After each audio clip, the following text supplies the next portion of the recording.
नमस्कार दोस्तों, मैं निकेश रावल आज अपने कोर्स का एलपीएम की सेकंड क्लास लेकर आया हूँ। हमने एलपीएम की आज क्लास स्टार्ट की है जिसमें हमने कुछ बेसिक बातें भी पढ़ ली है, ठीक है।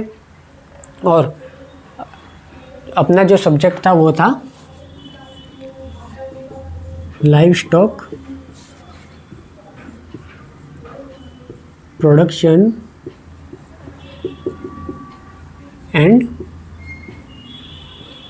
मैनेजमेंट, ठीक है। कि आज जो हमने सब्जेक्ट शुरू किया था वो था live stock production and management यानी कि एलपीएम, ठीक है। तो हमने लास्ट 12 पॉइंट पढ़े थे जिसमें फॉरगट और हाइंडगट थे लास्ट में। उसके बाद हमारा 13वां पॉइंट रहेगा कि जो रुमंती जानवर रहते हैं क्या उनमें बचपन से ही रुमन विकसित होता है। तो इसका जवाब है नहीं, क्योंकि जिन बच्चों ने भी मेरी न्यूट्रिशन की क्लास ली होगी उनको पता है कि जन्म के समय जो बच्चे या रुमंती जानवर बोले तो उन्होंने में सबसे जो विकसित भाग रहेगा वो रहेगा अबोमेजम, क्योंकि अबोमेजम में ही दूध का पाचन होता है और रुमन का डेवलपमेंट 14 दिन से शुरू होता है। 14 दिन से भी कब, जब हम उसे काल्प स्टार्टर राशन खिलाते हैं, ठीक है। ये पहले ही हमने न्यूट्रिशन में पढ़ लिया है। और टोटल रुमन का जो डेवलपमेंट टोटल कब हो जाता है यानी कि पूर्ण विकसित जो रुमन रहता है वो कब होता है, तो 6 माह की उम्र पर होता है, ठीक है। तो हम पढ़ेंगे कि बछड़े किसे बोलेंगे, गाय भैंस के जो बच्चा रहता है उसको हम बछड़े ही बोलते हैं, ठीक है।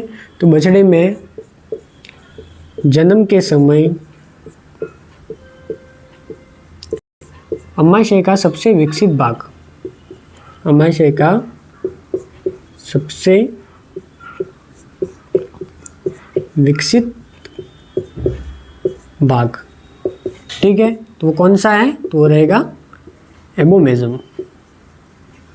एबोमेजम क्यों रहेगा, क्योंकि इसमें दूध का पाचन होता है, दूध का पाचन होता है।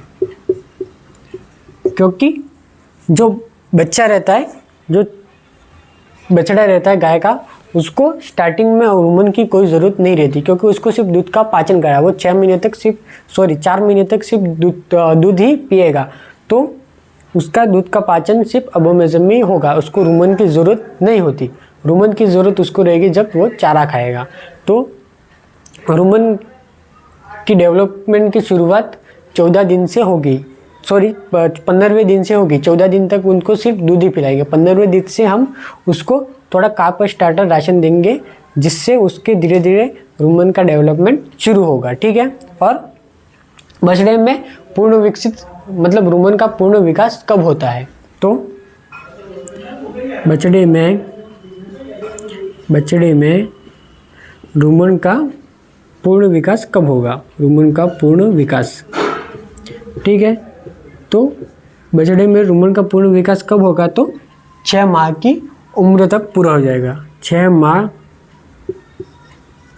की उम्र, बछड़े में रुमन का पूर्ण विकास 6 माह की उम्र तक हो जाता है, ठीक है। अब 6 माह की उम्र के बाद हमने पढ़ा था कि यूरिया हम दे सकते हैं, ठीक है।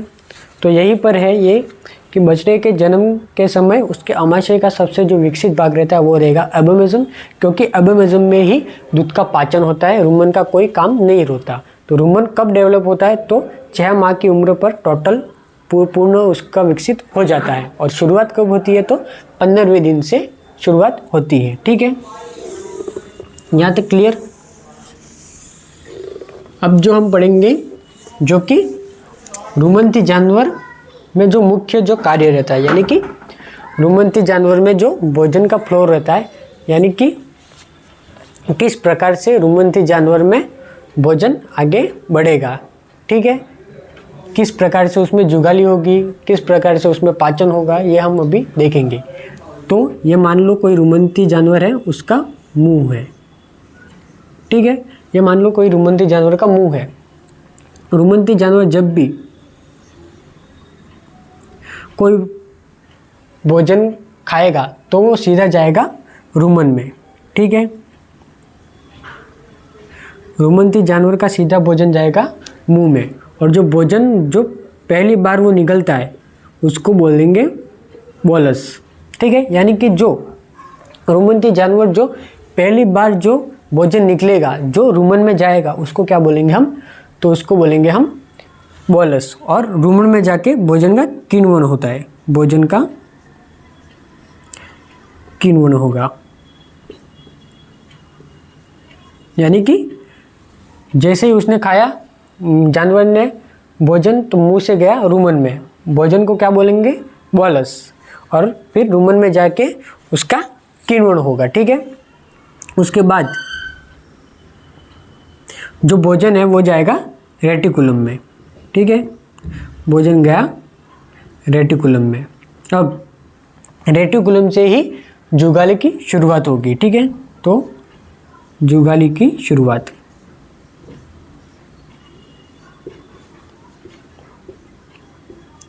जुगाली की शुरुआत, ठीक है।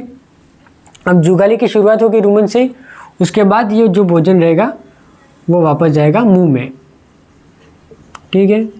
अब ऐसा मत समझना कि गाय में दो मुंह रहते, ये सिर्फ आपके समझने के लिए मैं लिख रहा हूँ, ठीक है। तो रेटिकुलम से वापस जो भोजन जाएगा मुंह में उसको बोलेंगे हम रिगर्जिटेशन, इसको बोलेंगे हम रिगर्जिटेशन, ठीक है। यानी कि रेटिकुलम से जो भोजन मुंह में जाएगा उसको, उस प्रक्रिया को हम बोलेंगे रिगर्जिटेशन। उसके बाद मुंह से ये भोजन, मुंह में ये भोजन वापस जाएगा तो फिर उसका होगा, उसको चबाएगा और निगलेगा, जिसको बोलेंगे हम रिमस्टिकेशन, रिमस्टिकेशन, ठीक है। रिमस्टिकेशन यानी कि पुनः चबाना, और फिर होगा रिस्वेलिंग, फिर होगा रिस्वेलिंग। रिस्वेलिंग यानी कि पुनः निगलना, यानी कि रेटिकुलम से जो भोजन था रुमन में, फिर किण्वित भोजन को रेटिकुलम तक पहुंचाया, और किण्वित भोजन फिर रेटिकुलम से मुंह में जाएगा, जहाँ जाके जो गाय रहती है उसको वापस रिमस्टिकेशन यानी कि उसको चबाएगी, और रिस्वेलिंग यानी कि वापस उसको निगलेगी, ठीक है। उसके बाद जो भोजन रहेगा वो रुमन के किण्वन को बाईपास कर जाएगा। तो रुमन के किण्वन को बाईपास करते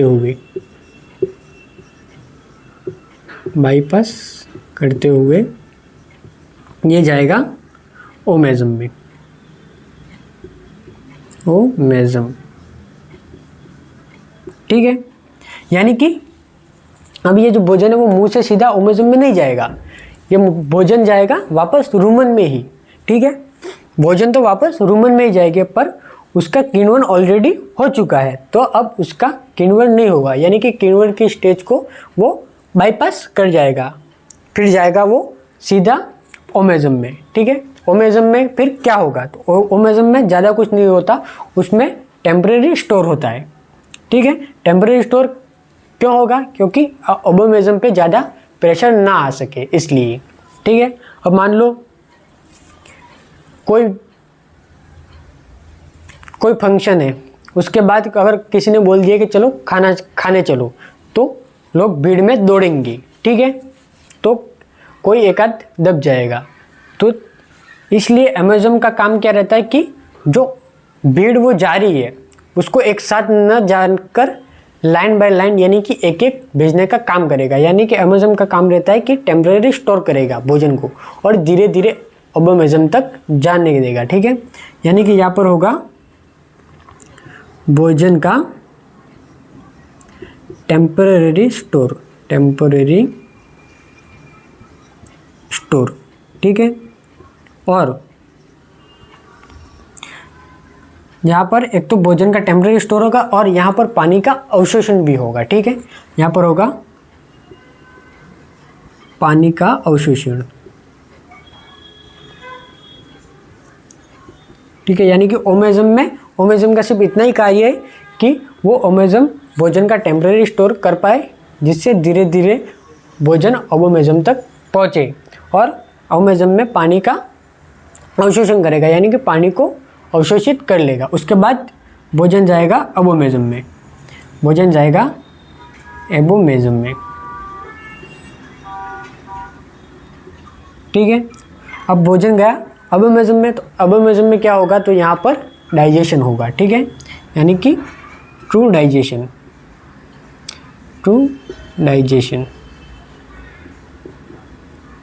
यानी कि अबोमेजम में भोजन का पाचन होगा। ठीक है, भोजन का पाचन होगा, और अबोमेजम से फिर पचित भोजन यहाँ से फिर आंत तक पहुँचाया जाएगा, यानी कि छोटी आंत तक, छोटी आंत तक। और छोटी आंत तक जो भोजन पहुँचेगा उसको बोलेंगे हम काइम।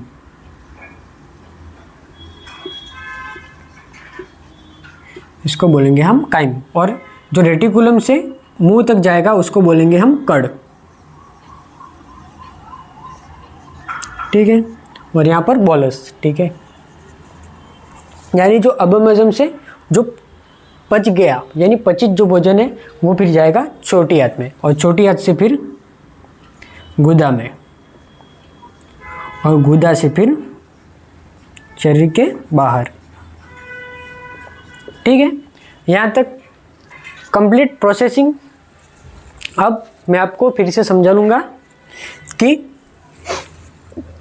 मान लो कोई गाय है, ये उसका मुंह है, तो गाय ने प्रथम बार कोई भोजन निगला, जैसे ये उसको बोलेंगे हम निगलना ही बोलेंगे, क्योंकि गाय पहले सही से वो भोजन चबाएगी नहीं, वो सीधा ही जैसे जितना उसको दिया, जितना भी उसको चारा या फिर दाना दिया, गाय को जितना भी चारा या फिर दाना दिया तो वो फटाफट से निगल लेगी, जितना हो सके उतना निगल लेगी, वो चबाएगी नहीं। तो जो पहले जो भोजन गया वो गया सीधा रुमन में बिना चबाए हुए, तो जो फर्स्ट जो भोजन गया उसको बोलेंगे बोलस। फिर रुमन में जाकर भोजन का किण्वन होगा, फिर किण्वित भोजन रेटिकुलम में जाएगा, और रेटिकुलम से ही जुगाली की शुरुआत होगी। ठीक है, और किण्वित भोजन फिर रेटिकुलम से जाएगा मुंह में, और उस भोजन को क्या बोलेंगे, तो उस भोजन को कड़ बोलेंगे, और उस क्रिया को क्या बोलेंगे, तो रिगर्जिटेशन बोलेंगे। ठीक है, फिर मुंह में जाकर उसको वापस चबाएगा, और जानवर जो है वो चबाएगा और निकलेगा, जिसको पुनः चबाने को बोलेंगे रिमस्टिकेशन, और पुनः निकलने को बोलेंगे रिसोइलिंग। ठीक है, उसके बाद वो जो भोजन है वो रुमन में वापस पहुंचा दिया जाएगा। तो रुमन में पहले ही भोजन का किण्वन हो गया है, तो अब उसका किण्वन नहीं होगा, यानी कि रुमन के जो किण्वन रहता है उसको बाईपास कर जाएगा, यानी कि अब उसका किण्वन नहीं होगा। तो रुमन में जो बाईपास करके फिर वो भोजन पहुंचाया जाएगा ओमेजम में। ठीक है, अब ओमेजम का क्या कार्य रहता है, तो ओमेजम का कार्य रहता है कि भोजन का टेम्परेरी स्टोर करना और पानी का अवशोषण करना। उसके बाद ओमेजम भोजन को अबोमेजम में पहुंचा देगा, और अबोमेजम में फिर उसका पाचन होगा, यानी कि उसका डाइजेशन होगा। फिर डाइजेशन हो गया उसका, उसके बाद जो भोजन रहेगा वो छोटी आंत तक पहुंचा दिया जाएगा। अब छोटी आंत तक जो भोजन जाएगा उसको बोलेंगे हम काइम। ठीक है, उसको बोलेंगे काइम। उसके बाद छोटी आंत से भोजन गुदा, और गुदा से फिर बाहर। ठीक है, यहाँ पर जो मेन पॉइंट आया, पहला आया बोलस। ठीक है, बोलस मुंह से रुमन तक जो भोजन जाएगा उसको बोलेंगे बोलस। उसके बाद आएगा कड़। कड़ किसको बोलेंगे, तो रेटिकुलम से वापस मुंह में जो भोजन जाएगा, रेटिकुलम से जो किण्वित भोजन वापस मुंह तक जाएगा उसको बोलेंगे हम कड़। उसके बाद ये आ गया काइम। काइम किसे बोलेंगे, तो जो पचित भोजन है, पचित भोजन अबोमेजम से वापस छोटी आंत में जाएगा, जिसे हम बोलेंगे काइम। और कुछ परिभाषा, यानी कि रिगर्जिटेशन किसे कहेंगे, तो रिगर्जिटेशन हम कहेंगे कि रेटिकुलम से किण्वित भोजन का वापस मुंह में जाना, उसको बोलेंगे हम रिगर्जिटेशन। उसके बाद रिमेस्टिकेशन, यानी कि मुंह में आए भोजन का पुनः चबाने को बोलेंगे हम रीमेस्टिकेशन, और रीस्वेलिंग यानी कि भोजन को पुनः निगलना, जिसको बोलेंगे हम रीस्वेलिंग। ठीक है, यहाँ तक क्लियर। एक बार फिर से समझा देता हूँ कि सबसे पहले मुंह से जो भोजन आएगा रुमन में भोजन का किण्वन होगा, और जो भोजन आएगा उसको बोलेंगे बोलस। ठीक है, और रुमन से फिर भोजन जाएगा किण्वित भोजन रेटिकुलम में, जहाँ पर जुगाली की जो वास्तविक शुरुआत होगी। ठीक है, फिर रेटिकुलम से वापस भोजन पहुँचाया जाएगा मुंह में जो भोजन जाएगा उसको बोलेंगे कड़, और प्रक्रिया को बोलेंगे रिगर्जिटेशन। ठीक है, फिर मुंह में वापस उसको चबाया जाएगा और निगला जाएगा, जिसको रीमेस्टिकेशन और रीस्वेलिंग बोलेंगे। फिर वो भोजन मुंह से रुमन में पहुंचाया जाएगा, जहां रुमन के किण्वन को वह बाईपास कर जाएगा, क्योंकि इनका पहले ही किण्वन हो चुका है। उसके बाद रुमन से वो भोजन पहुंचाया जाएगा ओमेजम में। ओमेजम में क्या कार्य रहेगा कि भोजन का टेम्परेरी स्टोरेज होगा और पानी का अवशोषण होगा।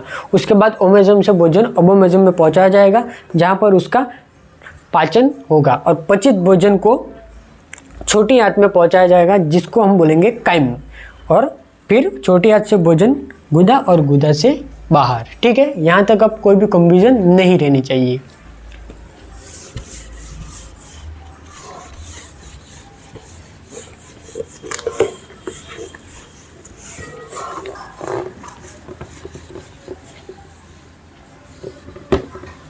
और अगर कोई कंफ्यूजन रह गई तो आप मेरे को कमेंट कर सकते हो, या फिर अगर आपको ऐसा ही है नहीं फेस टू फेस पूछना है तो जब भी लाइव क्लास लगेगी तब। अब लाइव क्लास कब लगेगी?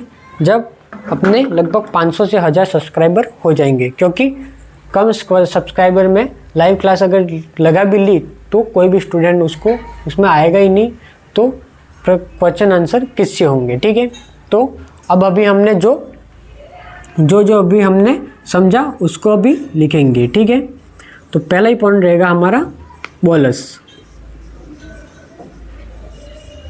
ठीक है, पहला पॉइंट रहेगा हमारा बोलस की बोलस किसे कहेंगे। ठीक है, तो बोलस किसे कहेंगे, तो जो गाय के द्वारा जो फर्स्ट बार जो भोजन निगला गया उसको बोलेंगे हम बोलस। अब कोई करेगा कि टैबलेट को भी बोलस कहती है, मतलब टैबलेट नहीं, जो ओष्ठी रहती है जो बड़े फॉर्म में रहती है उसको बोलस कहते हैं। तो हाँ, उसको बोलस कह सकते हैं, दिक्कत नहीं है, क्योंकि जो भोजन या फिर कोई भी ओष्ठी जो गाय फर्स्ट बार निकलेगी उसको बोलस ही कहेंगे। ठीक है, तो गाय के द्वारा पहली बार निगला गया भोजन।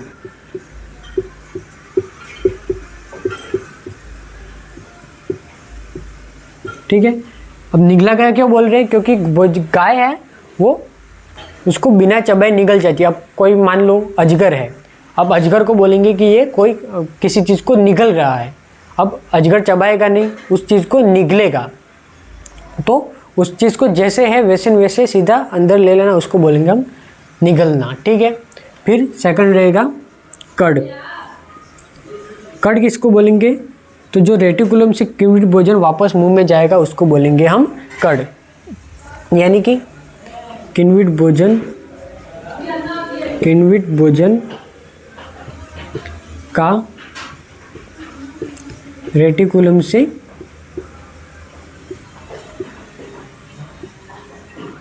मुंह में जाना।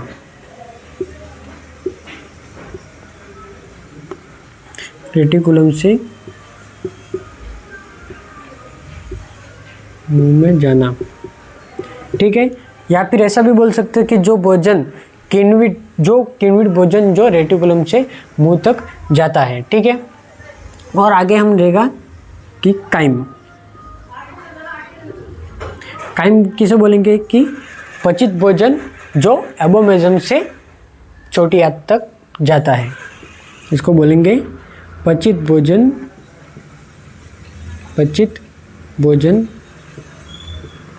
जो एबोमेजम से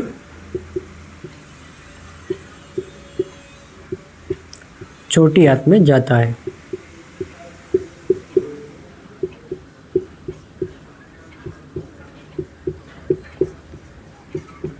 ठीक है, यहाँ तक क्लियर। वोलस, कर्ड और काइम, यहाँ तक किसी को कोई दिक्कत नहीं होनी चाहिए। ठीक है, उसके बाद हम देखेंगे कि जुगाली यानी कि रूमिनेशन में क्या क्या प्रोसेस होती है। ठीक है,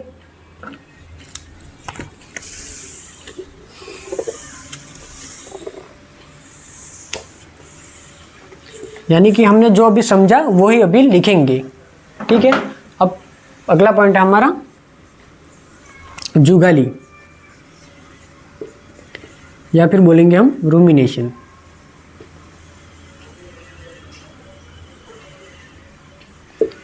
यानी कि जो रूमिनेशन होगी उसमें कौन कौन सी शुरुआत क्या क्या होगा। ठीक है, तो जुगाली की शुरुआत कहाँ से होती है, तो ये होती है रेटिकुलम से। तो इसकी शुरुआत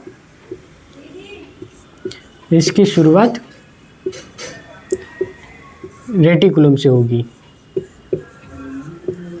रेटिकुलम से होगी।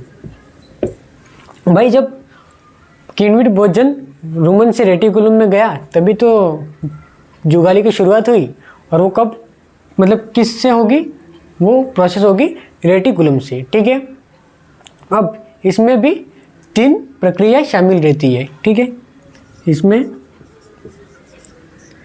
3 प्रक्रिया शामिल है।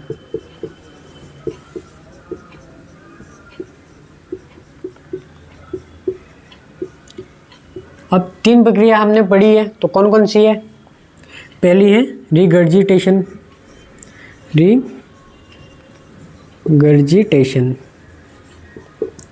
रिगर्जिटेशन हमने पढ़ी है, तो क्या होता है? तो ये किण्वित भोजन जो रेटिकुलम से मुंह तक जाता है उसको बोलेंगे हम रिगर्जिटेशन। ठीक है, तो रेटिकुलम से किण्वित भोजन का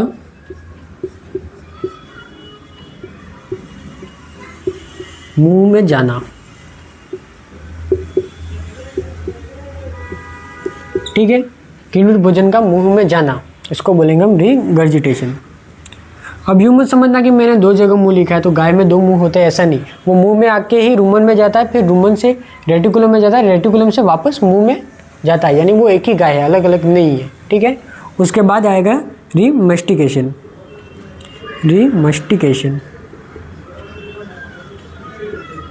यानी कि जो मुंह में भोजन आया था उसको पुनः चबाना। ठीक है, तो भोजन को पुनः चबाना। ठीक है, भोजन को पुनः चबाने की जो प्रक्रिया रहेगी उसको बोलेंगे हम रीमस्टिकेशन। ठीक है, उसके बाद जो तीसरा पॉइंट रहेगा वो रहेगा कि रीमस्टिकेशन, उसके बाद रहेगा रीस्वेलिंग।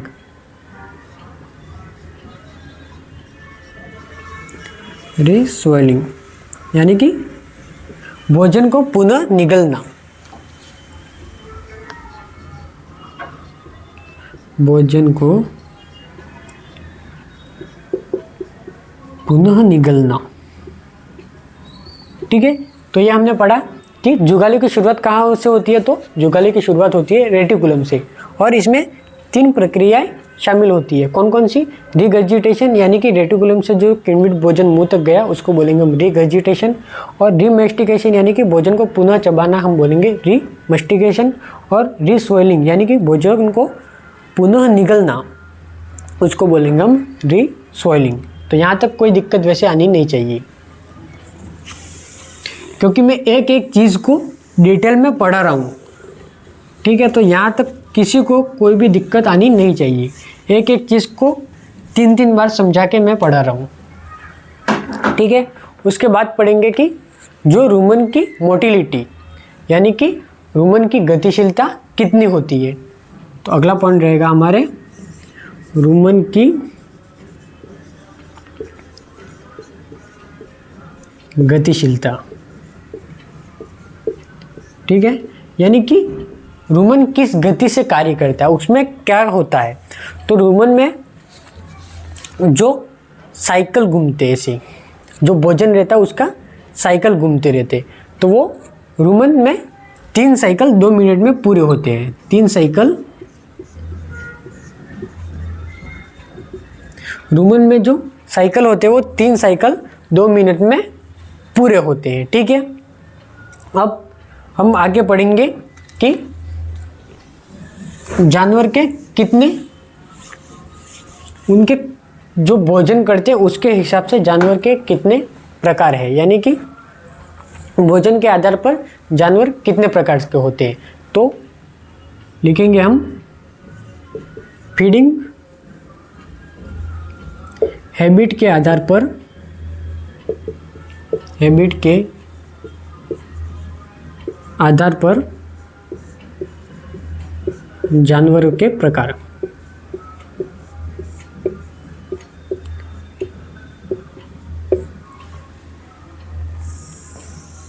यानी कि जो जानवर है वो भोजन करते हैं, तो भोजन करने के अनुसार जानवर कितने प्रकार के होते हैं। तो जानवर 3 प्रकार के होते हैं, जो भी नॉर्मल साइंस, जिनके भी साइंस थी या फिर एग्रीकल्चर भी थी, उनको भी नॉर्मली ये तो पता ही होगा। यानी कि जानवर भोजन करने के आधार पर 3 प्रकार के होते हैं। एक तो रहते शाकाहारी, एक मांसाहारी और एक सर्वाहारी। शाकाहारी यानी कि हर्बीवोर्स, मांसाहारी यानी कि कॉर्निवोर्स और सर्वाहारी यानी कि ओमनिवोर्स। ठीक है, तो पहला हम रहेगा, पहला रहेगा शाकाहारी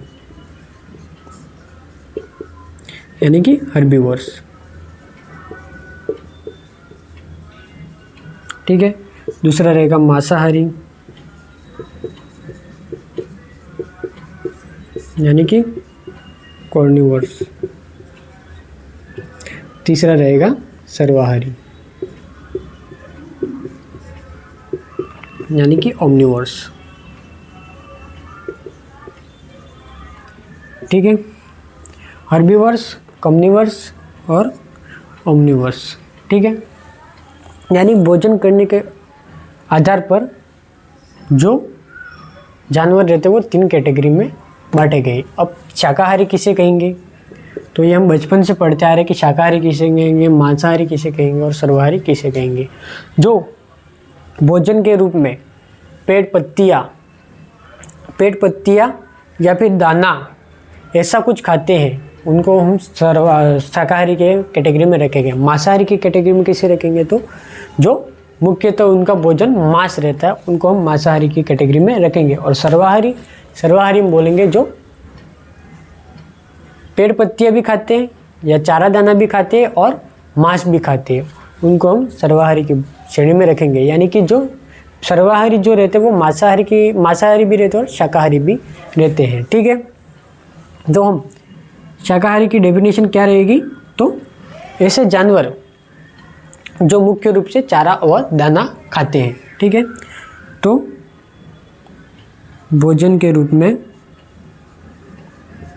में मुख्य रूप से चारा व दाना या फिर जो भी पेड़ पौधों से प्राप्त होता है,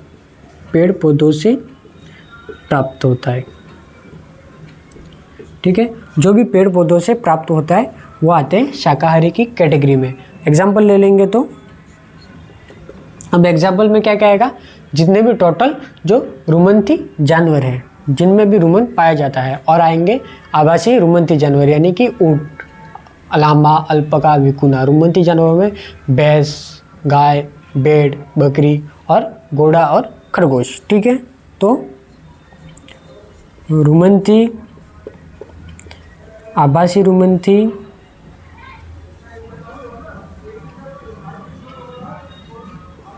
घोड़ा और खरगोश।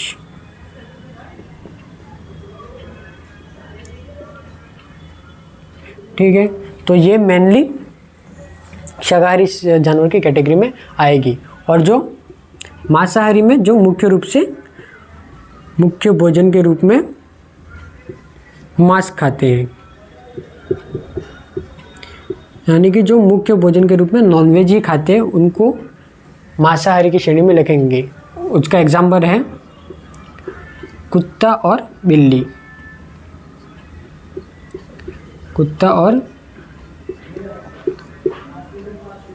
अब आप बोलोगे कि कुत्ता और बिल्ली हमारे घर पे भी है, वो कभी मांस नहीं खाते, तो आपने कभी उसको मांस खिलाया नहीं है।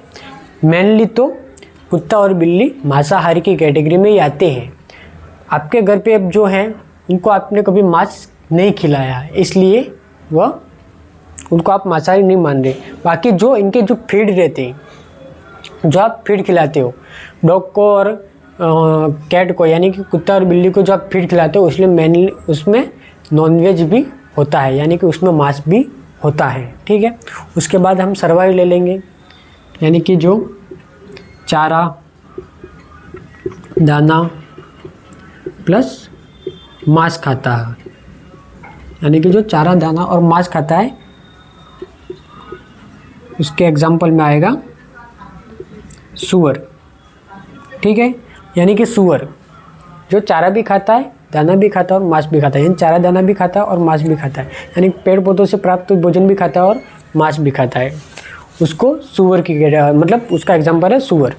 अब सर्वाहारी में मनुष्य भी आएगा। अगर सूअर के अलावा किसी को अगर देखे जाए तो मनुष्य भी आएगा, यानी कि मनुष्य भी सूअर से कम नहीं है। ठीक है, अब हमने देख लिया कि फीडिंग हैबिट के अनुसार जानवर के प्रकार, तो 3 प्रकार से हैं, शाकाहारी, मांसाहारी और सर्वाहारी। हर्बीवर्स, ओमनिवर्स और हर्बीवर्स, कॉर्निवर्स और ओमनिवर्स।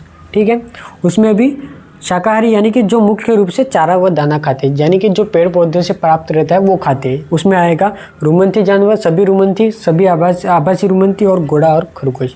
और मांसाहारी में कौन कौन से आएंगे, तो मुख्य भोजन जिनका मांस रहता है, जिसमें कुत्ता और बिल्ली। ठीक है, और सर्वाहारी में अगर देखेंगे तो जो चारा दाना के साथ साथ मांस भी खाते हैं वो सर्वाहारी में आ जाएंगे, जिनमें आएगा सूअर। ठीक है,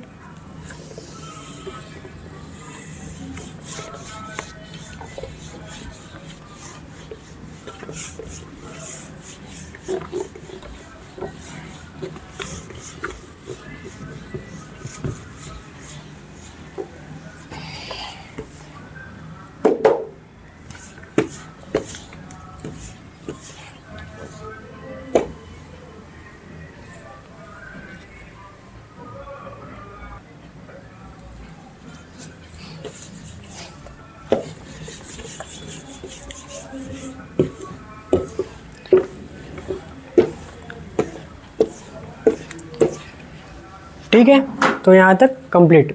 अब उसके बाद जो शाकाहारी जो जानवर रहते हैं वो भी 2 प्रकार के होते हैं। ठीक है, तो कौन कौन से होते हैं,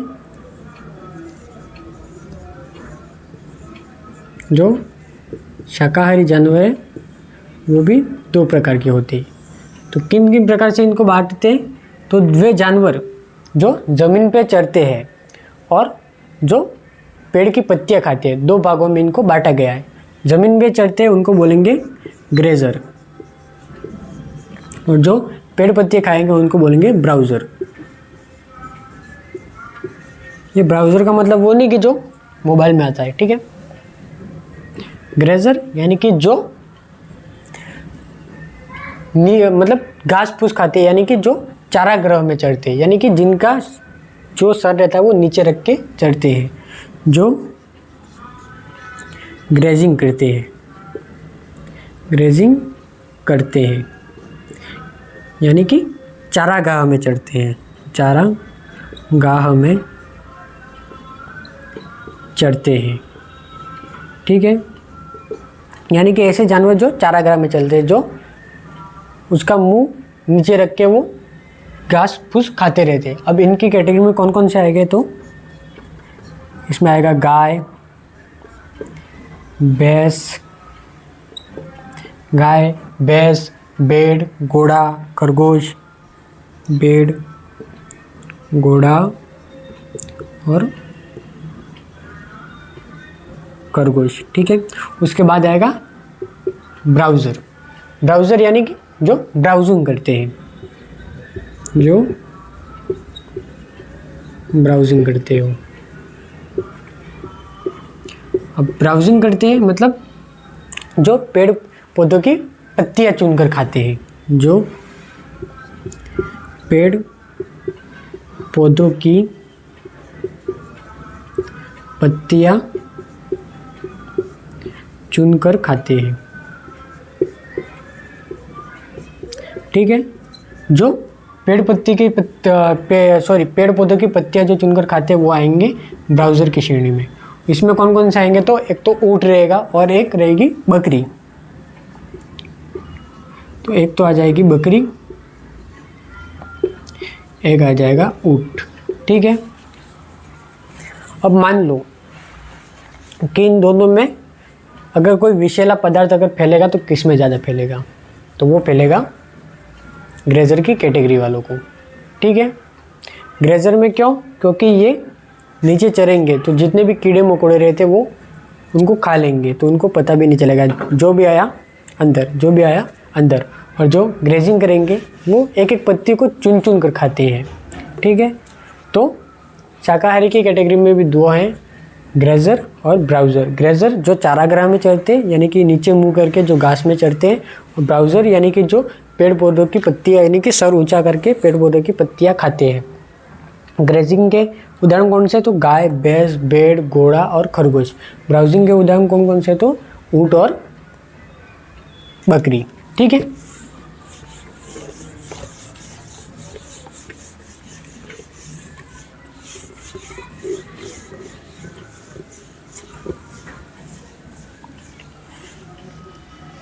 इसके बाद हम देखेंगे कि कोई जानवर है जिनका उपनाम भी है, ठीक है। बहुत से जानवर है जिनका उपनाम भी है। जैसे पहला ही रहेगा गरीब की गाय, और चलता फिरता फ्रिज।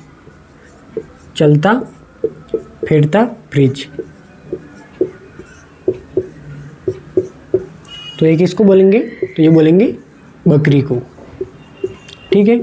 अब बकरी को क्यों बोल रहे हैं, क्योंकि गरीब की गाय और चलता फिरता फ्रिज इसको क्यों बोल रहे हैं, तो गरीब की गाय, गरीब जितना मतलब अरेंज कर पाएगा वो सिर्फ बकरी तक ही कर पाएगा, ठीक है।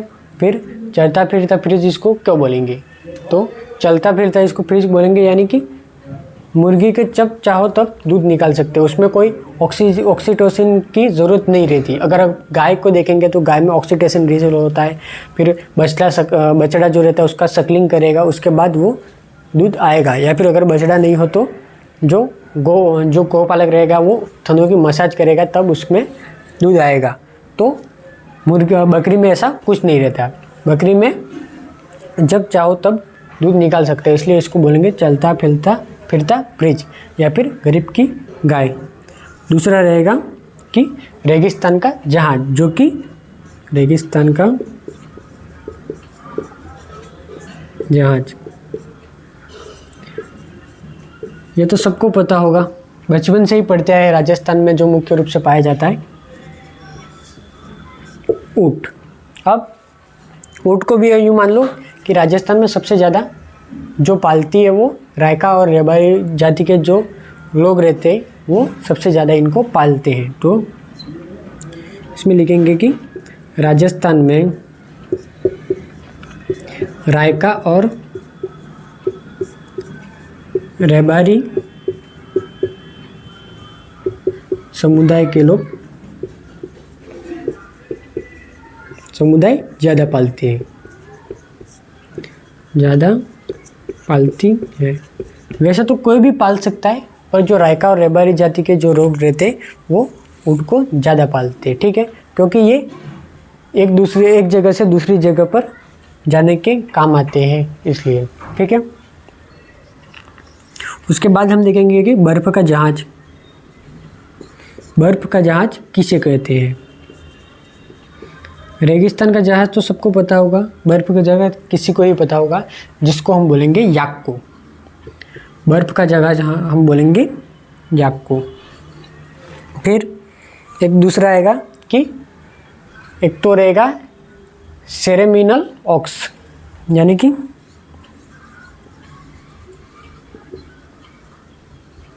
सेरेमिनल ऑक्स, या फिर कैटल ऑफ माउंटेन,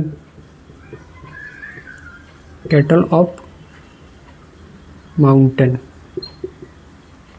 तो ये किसको बोलेंगे? तो ये बोलेंगे मिथुन को, ठीक है। यानी कि ceremonial ox, ceremonial ox, ceremonial, sorry, हाँ ठीक है, सेरेमोनियल ऑक्स या फिर कैटल ऑफ माउंटेन, यानी कि सेरेमोनियल ऑक्स किस हिसाब से कहेंगे, तो जो भारत है उसके जो पूर्वोत्तर भारत यानी कि ऊपरी भाग, यानी कि जो ठंडे इलाके रहते हैं वहाँ पर धार्मिक जो प्रोग्राम रहते हैं, यानी धार्मिक अवसरों पर इसके बलि लेने के काम में लेते हैं। ठीक है, तो लिखेंगे पूर्वोत्तर भारत में पशु बलि के लिए उपयोग करते हैं। ठीक है, अब सेरेमोनियल ऑक्स क्यों कहेंगे, सॉरी सेरेमोनियल ऑक्स किसे कहेंगे, तो वो मिथुन को कहेंगे। क्यों कहेंगे, तो जो पूर्वोत्तर भारत है वहाँ पर जैसे कि जो अरुणाचल प्रदेश है, नागालैंड है, मणिपुर है, मिज़ोरम है, वहाँ पर मिथुन को जो अपने कोई धार्मिक अगर कोई महोत्सव हो या अवसर हो तो पूर्वोत्तर भारत में पशु बलि के काम लेते हैं। तो कब लेते हैं, तो धार्मिक अवसरों पर। ठीक है, पूर्वोत्तर भारत में धार्मिक अवसरों पर, पूर्वोत्तर भारत में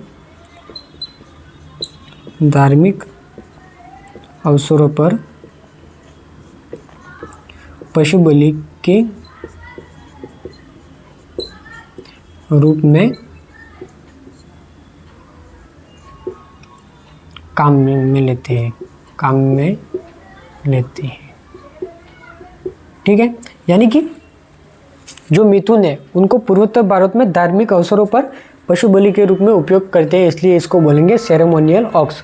और कैटल ऑफ माउंटेन यानी कि जो पहाड़ों की गाय, वो बोलेंगे मिथुन को। ठीक है, तो यहाँ तक ये हो गया कंप्लीट।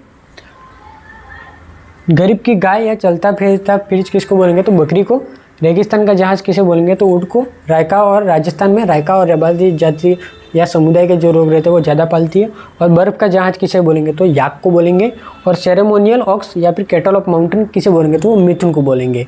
सेरेमोनियल ऑक्स क्यों बोलेंगे, तो जो पूर्वोत्तर भारत है वहाँ पर धार्मिक अवसरों पर इसकी पशु बलि दी जाती है, इसलिए इसको बोलेंगे सेरेमोनियल ऑक्स। ठीक है,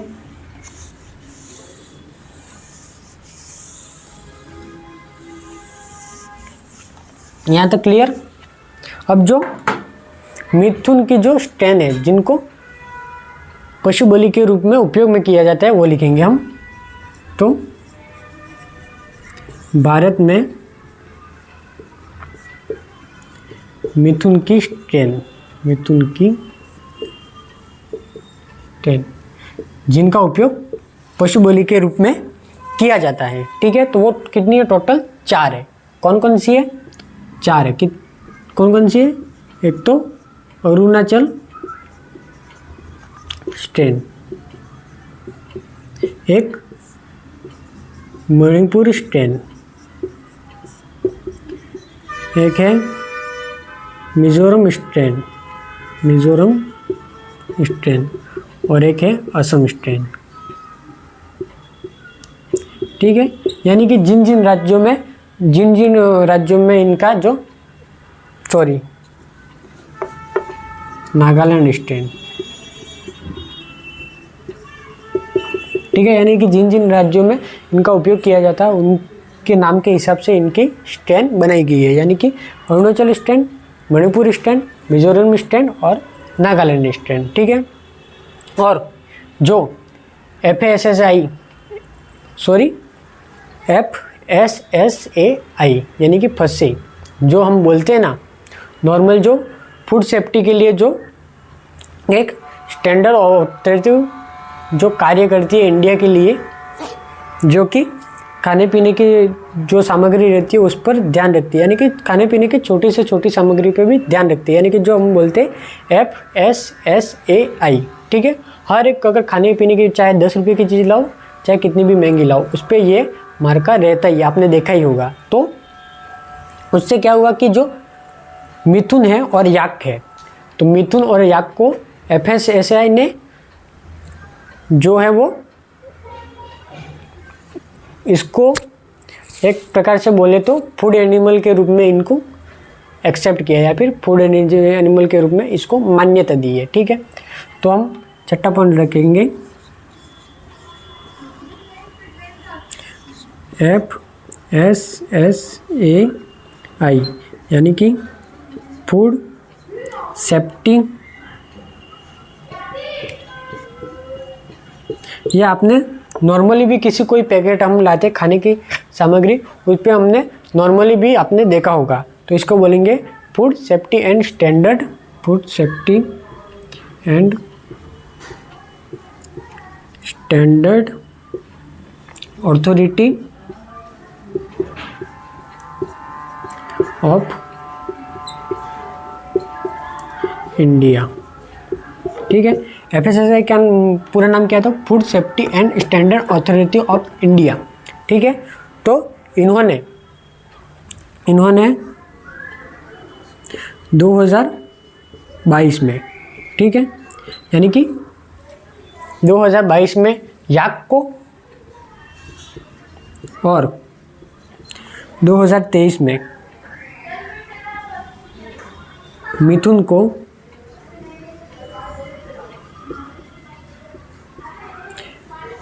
2022 में याक को और 2023 में मिथुन को फूड एनिमल के रूप में मान्यता दी है। फूड एनिमल के रूप में मान्यता दी है। ठीक है, अब फूड एनिमल किसे कहेंगे? तो फूड एनिमल इसे कहेंगे कि चाहे आप उसका उपयोग मांस के रूप में लो या फिर किसी अन्य पदार्थ के रूप में, यानी कि खाने के रूप में, जो खाने के रूप में हम उनका उपयोग कर सकते हैं, जिनका मतलब दूध के लिए भी इनका उपयोग दूध के लिए भी कर सकते हैं या मांस के लिए भी कर सकते हैं, उनको बोलेंगे हम फूड एनिमल। यानी कि जो हम खा रहे हैं खाने के रूप में जो हम लेंगे यूज़ में, उनको बोलेंगे हम फूड एनिमल। ठीक है, तो 2022 में और 2023 में इन दोनों को मान्यता दी है। ठीक है, तो जो याक है, याक को तो जो मान्यता दी है वो मांस और दूध के लिए दी है, मांस और दूध के लिए। और जो मिथुन है, मिथुन को मान्यता मिली है मांस के लिए। यानी कि कोई भी जो लोग है इनको मार भी सकता है और उनका दूध भी बेच सकता है। ठीक है, यानी कि जो FSSAI है यानी कि food safety and standard authority of India जो है, उन्होंने 2022 में याक को और 2023 में मिथुन को जो फूड एनिमल के रूप में इसको घोषित किया या फिर मान्यता दी है। यानी कि इनका उपयोग अब मांस के लिए भी कर सकते हैं और दूध के रूप में भी कर सकते हैं। ठीक है,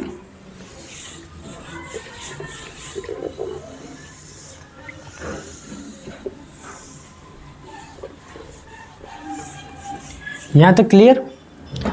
अब पढ़ेंगे हम जानवरों का वर्गीकरण, वो भी टैक्सोनॉमी के अनुसार। टैक्सोनॉमी हमने पहले ही पढ़ा है। ठीक है, मतलब पहले जब आप जिनके भी साइंस हो उसने उन्होंने पढ़ा ही होगा कि टैक्सोनॉमी क्या होता है। तो टैक्सोनॉमी यानी कि जिसमें आता है kingdom, phylum, class, order, family, genus और स्पीशीज, जो 7 प्रकार से बांटे हुए होते हैं उनको बोलते हैं हम टैक्सोनॉमी। ठीक है, तो अब पढ़ेंगे हम अगला पॉइंट हमारा टैक्सोनॉमी। टैक्सोनॉमी के आधार पर पालतू जानवरों का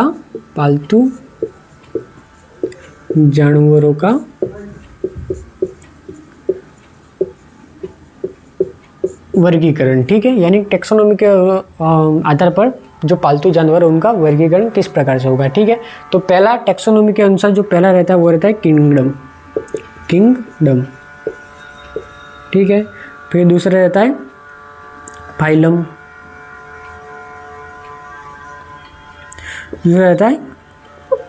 दूसरा रहता है फाइलम। उसके बाद फिर तीसरा रहता है क्लास, फिर ऑर्डर,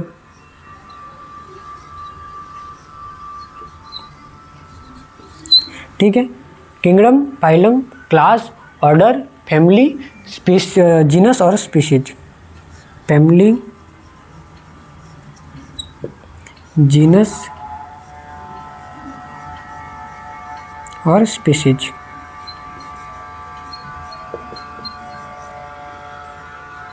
पाँच, छः और सात, ठीक है।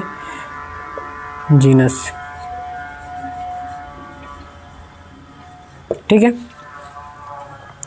यानी कि टैक्सोनॉमी के अनुसार जानवर जो कैटेगरी है वो जानवरों, पालतू जानवरों को किन किन रूप में बांटा गया है। तो kingdom, phylum, class, order, family, genus और स्पीशीज। अब इनमें से इन पांचों को तो हमने पढ़ने की ज़रूरत रहेगी। ये जो जीनस और स्पीशीज है उनको अलग से पढ़ने की ज़रूरत नहीं रहेगी, क्योंकि मान लो कि जो हमारे जो पालतू गाय है उसको बोलेंगे हम बॉस इंडिकस, इसको बोलते हैं हम बॉस इंडिकस, ठीक है। तो बॉस इंडिकस में ये इसकी जीनस है और ये स्पीशीज है, यानी कि ये बोलेंगे हम देशी गाय को, ठीक है। तो ये हो गया इसका जीनस, ये हो गया उसका जीनस और ये हो गया उसका स्पीशीज। और दूसरा अगर ले लें तो बकरी ले लें तो कैप्रा हिरिकस, ये उसका हो गया जीनस, ये हो गया उसका स्पीशीज, ठीक है। यानी कि ये जो पांच है उनको पढ़ने की ज़रूरत है, ये उनके जो वैज्ञानिक नाम है उनके हिसाब से ही आ जाएगा, यानी कि जीनस और स्पीशीज को हमको अलग से पढ़ने की ज़रूरत नहीं है। ये जो देशी गाय है उसका जो वैज्ञानिक या फिर वैज्ञानिक नाम बोले या फिर जीनस और स्पीशीज बोल दे तो वो बॉस इंडिकस रहेगा, और बकरी का अगर वैज्ञानिक नाम पूछे तो कैप्रा हिरिकस और उसका जीनस और स्पीशीज रहेगा, ठीक है। तो आगे हम इनको डिटेल में पढ़ेंगे।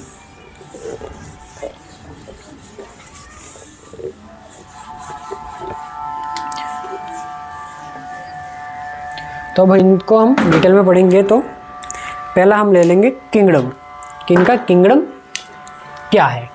फर्स्ट ही आ गया किंगडम, किंगडम, ठीक है, कि इनका किंगडम क्या है। तो इनका किंगडम है एनिमेलिया, एनिमेलिया, यानी कि जितने भी जानवर है सब एनिमल यानी कि एनिमेलिया की कैटेगरी में यानी एनिमल में आते हैं। फर्स्ट हो गया ये, उसके बाद रहेगा इसका फाइलम, यानी कि इसका फाइलम रहेगा कॉर्डेटा, कॉर्डेटा यानी कि जिसके अंदर भी रीढ़ की हड्डी पाई जाती है। तो दूसरा रहेगा फाइलम, फाइलम, फाइलम क्या रहेगा इनका, तो कॉर्डेटा, कॉर्डेटा, कॉर्डेटा, जिसमें कॉर्डेटा का मतलब जिसमें रीढ़ की हड्डी पाई जाती हो, जिनमें रीढ़ की हड्डी पाई जाती है, ठीक है। जिनमें भी रीढ़ की हड्डी पाई जाती है वो सब आएंगे फाइलम में। उसके बाद रहेगी क्लास। अब इनकी क्लास क्या रहेगी, तो क्लास रहेगी मेमेलिया, ठीक है। क्लास रहेगी मेमेलिया। मेमेलिया आप किसको बोलेंगे, यानी कि स्तनधारी, जिन किसी में भी स्तन ग्रंथियां विकसित होती है, जिनमें स्तन ग्रंथियां विकसित होती है, जिन किसी में भी स्तन ग्रंथियां विकसित रहेगी वो आएगा मेमेलिया की श्रेणी में, और क्लास होगी इनकी मेमेलिया। उसके बाद आएगा इनका विभाजन हो जाएगी, ठीक है। अगर यहाँ तक पूछ ले कि गाय का किंगडम क्या है तो एनिमेलिया, भैंस का किंगडम क्या है तो एनिमेलिया, घोड़े का किंगडम क्या है तो एनिमेलिया, कुत्ते का क्या है तो एनिमेलिया, फिर अगर किसी का भी फाइलम पूछ ले तो कॉर्डेटा, अगर किसी का भी क्लास पूछ ले तो वो रहेगा मेमेलिया। फिर इनका विभाजन हो जाएगा, यानी कि चौथा, यानी कि ऑर्डर, ऑर्डर से इनका विभाजन हो जाएगा। फिर आएगा इनका फिर चार भागों में विभाजन हो जाएगा, यानी कि जिनमें खुर है, जिनमें भी खुर है और जिनमें खुर नहीं है, यानी कि जो विभाजित खुर है, यानी कि आर्टियोडैक्टाइला। आर्टियोडैक्टाइला, आर्टियोडैक्टाइला किसे बोलेंगे? जिनमें भी खुर विभाजित होते हैं, यानी कि विभाजित खुर वाली, विभाजित खुर हो, जिन किन्हीं में भी विभाजित खुर हो उनको हम लेंगे आर्टियोडैक्टाइला में। उसको बाद हम लेंगे पेरिसोडैक्टाइला, पेरिसोडैक्टाइला, यानी कि जिन किसी में भी खुर विभाजित नहीं हो, यानी कि अविभाजित खुर, अविभाजित खुर। ठीक है, विभाजित खुर और अविभाजित खुर ये दो हो गए। उसके बाद आएगा कि कॉर्निवोरा और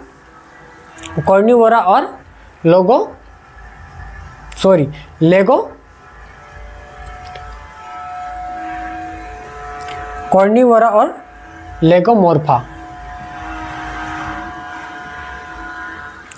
कॉर्निवोरा और लेगोमोर्फा,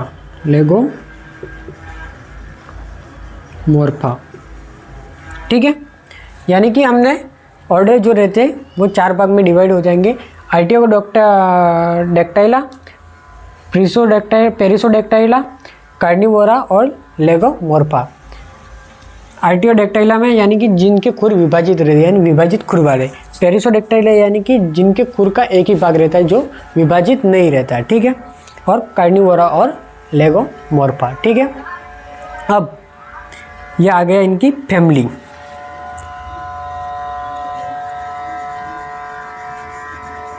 पांचवा आ गया इनकी फैमिली। अब फैमिली में भी जो विभाजित खुर वाले भी होते हैं उनकी भी फैमिली के हिसाब से हम अगर देखें तो पहला रहेगा बोविडी फैमिली, पहला रहेगा बोविडी,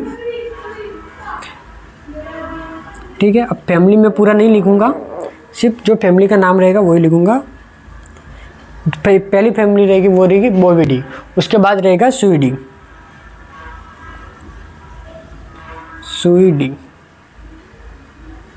ठीक है।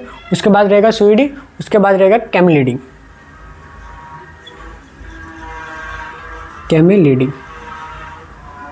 ठीक है। अब बोविडी फैमिली में कौन कौन से जानवर आएंगे, तो इसमें जो जानवर आएंगे वो रहेंगे गाय, भैंस, भेड़ और बकरी।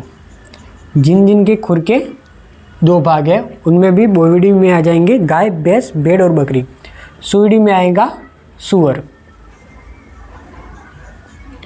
कैमेलिडी में आएगा कैमल यानी कि ऊंट, ठीक है। और जो पेरिसोडैक्टाइला है, पेरिसोडैक्टाइला में आएगा सिर्फ एक ही, वो रहेगा इक्विडी फैमिली। इसमें आएगा इक्विडी फैमिली। इक्विडी फैमिली में भी कौन कौन से जानवर आएंगे, तो घोड़ा और गधा, ठीक है। इसमें भी जानवर आएंगे घोड़ा और गधा। उसके बाद जो कार्निवोरा है वो 2 भागों में हो जाएगा। एक तो रहेगा कैनेडी और दूसरा रहेगा फेलिडी। कैरा रहेगा कैनेडी और दूसरा रहेगा फेलिडी। कैनाइनी मतलब कैनाइन यानी कि कुत्ता, फेलिडी मतलब बिल्ली, ठीक है। उसके बाद जो लेगोमोर्फा रहता है उसमें सिर्फ एक ही आएगा, लेपोरिडी यानी कि खरगोश, लेपोरिडी जिसमें भी आएगा खरगोश,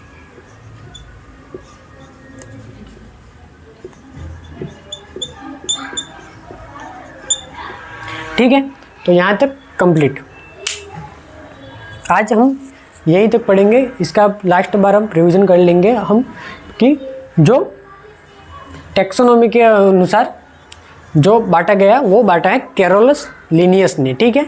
यानी कि कैरोलस लिनियस ने दो भागों में भी बांटा है और 3 भागों में बांटा है। 3 भागों में हम साइंस में वो पादप में बांटा है और 2 भागों में बांटा है जानवरों को, ठीक है। तो पहला जो रहेगा वो किंगडम, फिर फाइलम, फिर क्लास, फिर ऑर्डर, फिर फैमिली, फिर जीनस, फिर स्पीशीज। तो यहाँ तक हम पढ़ेंगे फैमिली तक, और जीनस और स्पीशीज पढ़ेंगे हम जो वैज्ञानिक नाम हम जानवर का जब पढ़ेंगे तब। तो जितने भी जानवर है उनका किंगडम सेम रहेगा, वो रहेगा एनिमिलिया। जितने भी जानवर उनका फाइलम सेम रहेगा, वो रहेगा कॉर्डेटा। कॉर्डेटा जिन किसी में भी रीढ़ की हड्डी पाई जाती है। जितने भी जानवर उनका क्लास सेम रहेगा, क्लास यानी कि मेमेलिया, जिनमें भी स्तन ग्रंथियाँ विकसित होती है, ठीक है। उसके बाद जो ऑर्डर है, ऑर्डर फिर बदल जाएंगे जो विभाजित खुल वाले, यानी कि आर्टियोडेक्टाइला, फिर उसके बाद पेरिसोडेक्टाइला, उसके बाद कार्निवोरा, उसके बाद लेगोमोर्फा, ठीक है। जो आर्टियोडेक्टाइला यानी कि विभाजित खुर वाले, अब जिनके में भी विभाजित खुर आते हैं उनको अब डिवाइड करेंगे फैमिली में। जिनकी फैमिली हो जाएगी पहले तो बोविडी, उसके बाद सुइडी, उसके बाद कैमेलिडी। जिनमें बोविडी में आएंगे गाय और भैंस, भेड़ और बकरी, ठीक है। सुइडी में आएगा सुअर, कैमेलिडी में आएगा कैमल यानी कि ऊँट, और जो पेरिसोडेक्टाइला यानी कि अविभाजित खुर, जिनके खुर एक ही है, यानी कि उनमें विभाजित खुर नहीं है। आप विभाजित खुर देख लीजिए, यूँ आएगा विभाजित खुर, ये रहेगा विभाजित खुर, और ये रहेगा अविभाजित खुर। जिनके खुर का एक ही भाग है वो रहेगा अविभाजित खुर, जिनके खुर का 2 भाग है वो रहेगा विभाजित खुर। तो गाय, भैंस, भेड़, बकरी में विभाजित खुर होते हैं, सुअर में विभाजित खुर हो रहे हैं, और ऊँट में विभाजित खुर होते हैं, जिनकी फैमिली ओविडी, सुइडी और कैमेलिडी। और जो अविभाजित खुर रहते हैं उनमें जो फैमिली आती है वो रहती है इक्विडी, जिसमें घोड़ा और गधा रहता है। उसके बाद फिर आएंगे कार्निवोरा। कार्निवोरा में भी 2 रहते हैं, कैनाइडी और फेलिडी। कैनाइडी में भी आएगा कुत्ता और फेलिडी में आएगा बिल्ली, ठीक है। उसके बाद जो लेगोमोर्फा रहता है उसमें लेपोरिडी आएगा, जिसमें आएगा खरगोश, ठीक है।